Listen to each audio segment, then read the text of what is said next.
Now we get to start talking about reflexes, and you get to see your first ever circuit.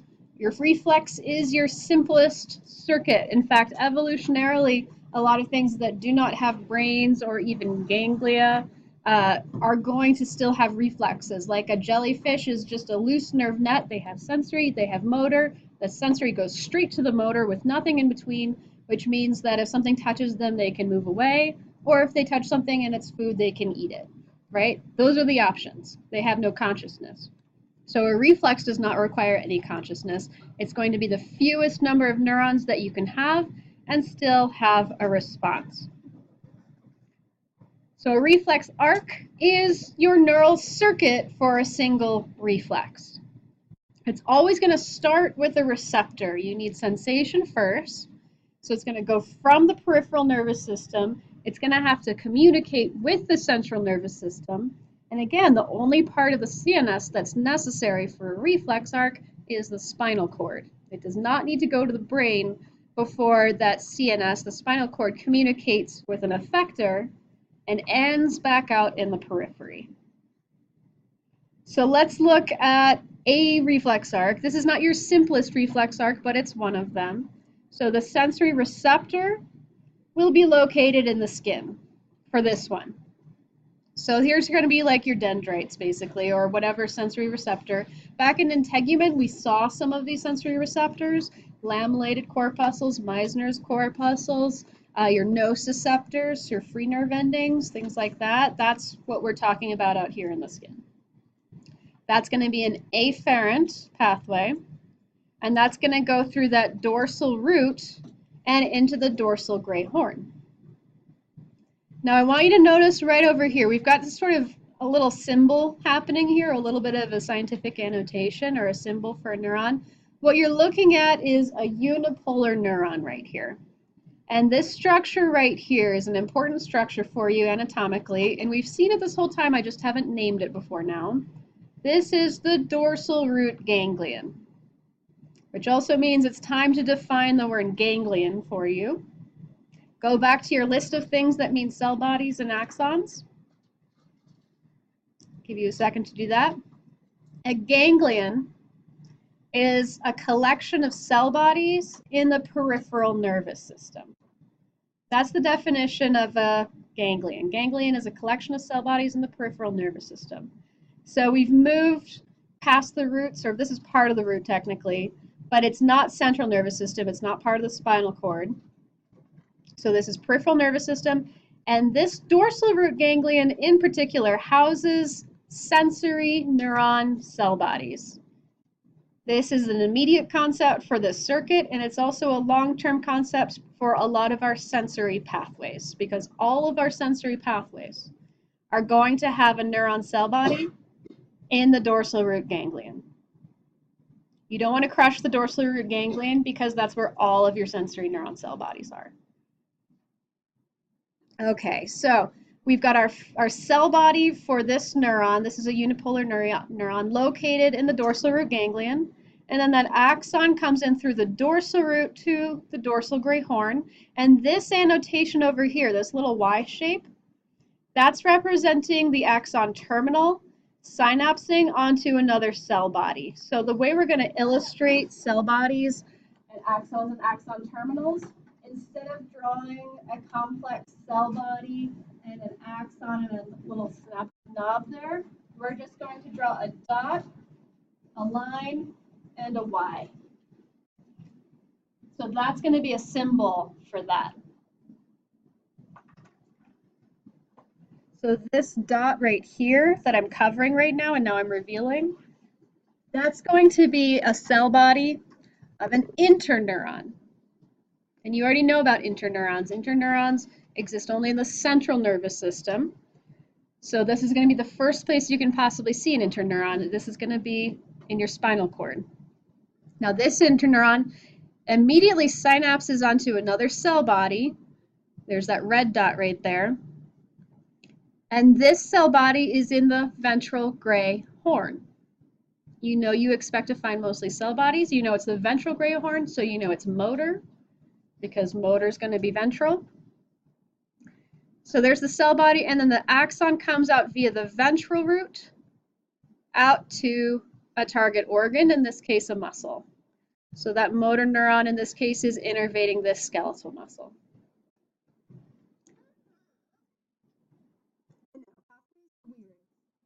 I recommend you start thinking about pathways. Again, we're only doing a handful of pathways, and your reflex arcs are your simplest pathways. That's why we're starting with this. I recommend you start thinking about it in terms of like learning a new subway map. Like you move to a new city, there's a subway to learn. You get on at Grants, or let's say you get on at Morse Street, and then you go to the Loop, and then you change over to the Green Line, and that takes you out to the mall or whatever, right? So the place that you got on the train was the skin. You took the dorsal route, and then you got off that train in the dorsal gray horn station. You got on the interneuron train to the ventral gray horn. You got on the motor neuron train through the ventral root out to skeletal muscle station. Right? Does that help formulate anything for anyone?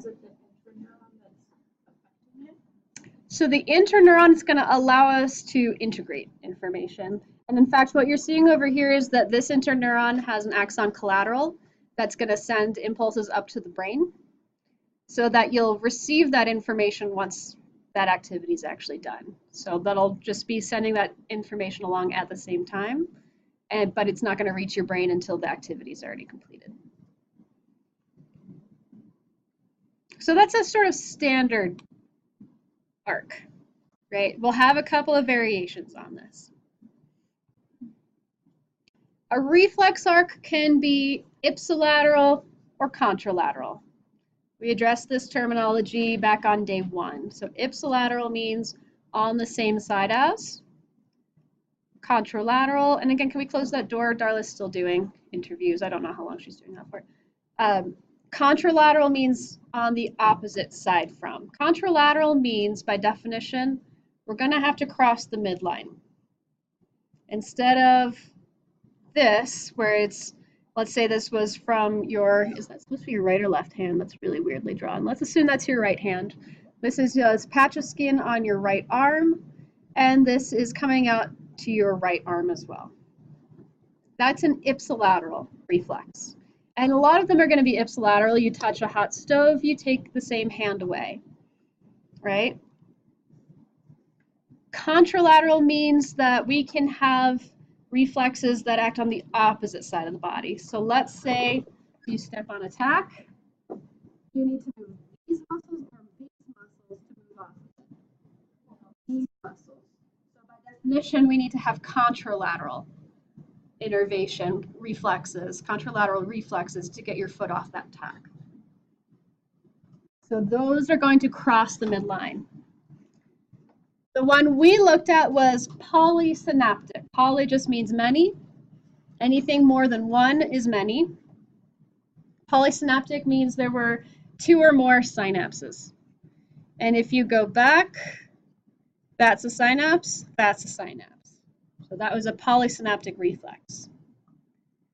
If we want to be even simpler than that, we could have it be a monosynaptic reflex, just one. All we need for the simplest reflexes is one sensory neuron that terminates all the way in a synapse with a motor neuron directly. No interneuron involved.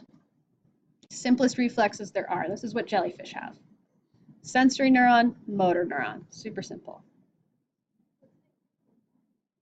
So what's being demonstrated here, and yes, you need to read the words that are on the slide. I'm not saying that to you specifically. I mean that for your worksheet later today. Read the words that are on the slide. It just helped me bring that. I wasn't picking on you, sorry. This monosynaptic reflex, this is a stretch reflex. This is a patellar tendon reflex. So when we test your patella, when we use that little hammer on the patellar ligament, what's happening is stretch receptors in your quadriceps are feeling that stretch. That sensory information, again, the neuron cell body is in the dorsal root ganglion, goes in through the dorsal root to the dorsal gray horn, but the axon terminal is all the way down here, synapses directly onto the motor neuron, and that motor neuron goes to the same muscle where that sensory information was. So now the quadriceps muscles contract. And so that's one of our simplest reflexes, and that one happens to be a monosynaptic reflex. Your patellar tendon reflex is monosynaptic. And that's why we've got a big stack of hammers up here too. We can try that out on each other.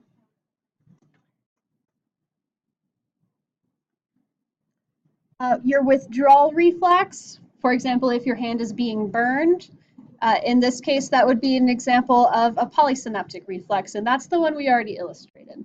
And that one's still same side. This is still ipsilateral, hand gets burned, pain receptors in the skin send information in through the dorsal root, cell body in the dorsal root ganglion, synapse onto an interneuron in the dorsal gray horn. That interneuron synapses onto a motor neuron in the ventral gray horn. That motor neuron comes out via the ventral root, in this case to the biceps brachii muscle to pull your hand away from the source of the burn.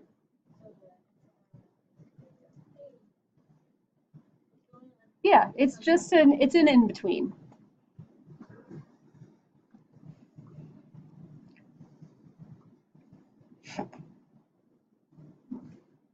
It may be more complicated. For example, we need to inhibit the antagonist muscles to pull that away as quickly as possible. With the patellar tendon reflex, all that was happening was, boom, we contract our quadriceps. That was it. Okay. Again, that stretch reflex, for example, the patellar tendon reflex, that works based on something called a muscle spindle. And that's just a specialized sensory nerve ending in the muscles themselves that wraps around muscle fibers, and that physical deformation triggers action potentials in the sensory neuron. Did that statement make sense? Because I just went full science language on that statement. But we've had all the foundation up to this point for it. So another one that we have not illustrated is the Golgi tendon reflex. And this one's pretty weird. A Golgi tendon right here, you're going to have sensory nerve endings either within muscles or at the joints of muscles to bone, so within tendons. And the job of this sensory receptor here is to detect overstretching of the tendon, overstretching of the muscle, the kind of tension that can cause damage, that can cause tearing of muscles and tendons. So the Golgi tendon reflex is to prevent me from injuring myself by lifting up something I can't lift, right? You have your motor units, and you'll have a certain number of motor units engaged to lift up something lightweight. And then if I know I'm going to pick up something heavy, I'm going to engage more motor units. But if I go to lift up a Volkswagen Beetle right now, I'm going to not be able to do that because the Golgi tendon reflex is going to make me not. Have you ever heard of like little old ladies picking up Volkswagen buses off of a kid because they go into fight or flight, right? And like, oh, Granny just lifted this car off this kid and saved its life. Wow, that's amazing. So it's possible that like fight or flight may overcome our Golgi tendon reflex in order to enable us to do massive things like that. Granny's going to be really injured after that. Her muscles are not okay, right? That's temporary and it's survival based. And there's some argument that certain street drugs impede this reflex as well. And that has to do with the other, like the antagonist. So the Golgi tendon reflex, it would just inhibit signals to your muscles. So instead of actually lifting, like if I went to go lift a 300-pound weight, I would just go, nope, and I would stop myself before I'm tearing my muscles. And it's completely involuntary. I can't just decide to override that. It's a reflex. Good? Tracking with stuff? Cool. All right, I'm not having you learn every reflex. I care about the patellar tendon reflex and its levels. I care about the specific ones we've covered. On your worksheet today, what I'm going to be asking you to do is giving me as much information as possible from the PowerPoint about each of the reflexes I give you. If it tells you, if you can find in this slide, if it's ipsilateral or contralateral, Or if you can think through it logically to tell me if it's ipsilateral or contralateral, I want that information. If it tells you what spinal nerve segments are related to it, I want that information. But if it does not tell you what spinal nerve segments are related, I do not want that information. Does that make sense? If it's not in the PowerPoint, it doesn't need to be on the worksheet. But if it is in the PowerPoint, including in text boxes that are non-searchable, I still want it in the worksheet. Does that make sense for everyone? Okay, that's it. I'm going to stop our last recording. I've totally officially stopped.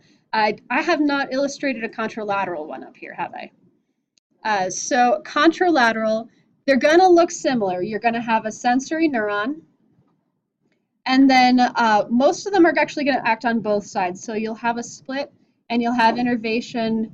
Usually you'll synapse onto an interneuron, and usually that interneuron will also go to a motor neuron here, but it will also cross via the anterior white commissure, and then synapse onto the motor neuron on the contralateral side. And then that's just going to go out like you would normally expect.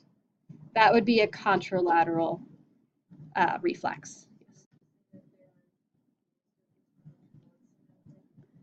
More polysynaptic reflexes than monosynaptic, at least in terms of the ones we're looking at, yes. Yep. Let's see. And I do have you illustrating a polysynaptic reflex. Don't overthink it. It just crosses the midline. That's all it does. Everything else in terms of the dorsal root, the ventral root, and out to a target organ, that's all going to be the same. That sensory cell body is still going to be in the DRG. So you'll be illustrating all of those things.